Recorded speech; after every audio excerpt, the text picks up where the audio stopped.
کہتے ہیں کہ وہم کا کوئی علاج نہیں ہے، یہ کہاں تک درست ہے؟ پلس میں یہ کروں گا کہ یہ وہم کیا، اس کے نقصانات کیا ہیں، اور پھر آپ بتائیں کہ اس کا علاج ہے یا نہیں ہے۔ مشہور جو مقولہ یہ کہ وہم کا علاج تو لقمان حکیم کے پاس بھی نہیں ہے۔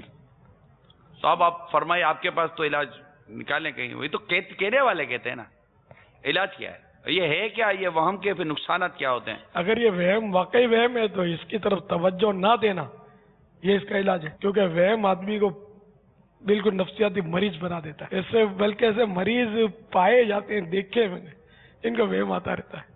تو یہ چھو گیا تو وہم، یہ ادھر رکھ دیا تو وہم، ادھر پانی گر گیا تو وہم، اس سے ٹکرا گیا تو وہم، اس طرح کے وہم ہوتے ہیں بعضوں کو، تو اس کی زندگی اجڑ جاتی ہے ایسوں کی۔ یہ عورتوں میں زیادہ تر ہوتا ہے، تو وہ مطلب حمام کو رگڑتی رہیں گی اور دھوتی رہیں گی، یہ صاف ہوئی نہیں ہے، صاف ہوئی نہیں ہے، تو کوئی استنجا خانے کو دھوتی رہے گی کہ یہ صاف ابھی تو ہوا ہی نہیں ہے، اس طرح کوئی کپڑے کو رگڑ رگڑ کے پھاڑ دیتی ہوگی۔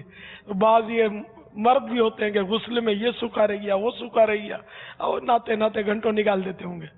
وضو تو وضو ٹوٹ گیا میرا، آئے اب وضو اتنی دیر ہو گئی، ٹوٹ گیا ہوگا، اب وہ وضو پہ وضو کرتا رہا۔ تو یہ اس میں علم کی کمی کی وجہ سے بھی ہوتا ہے۔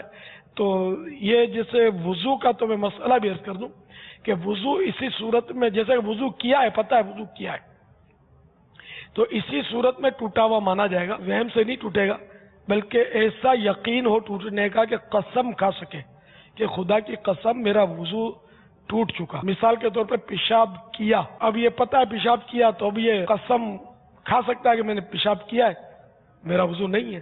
تو یوں یقینی طور پر جب تک معلوم نہ ہو وضو نہیں ٹوٹتا، وہم اور وسوسے سے۔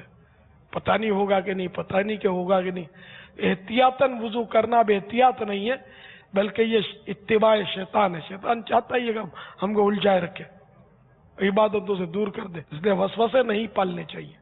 یہ وہم وسوسہ یہ ملتی جلتی چیزیں، اس سے بچنا چاہیے۔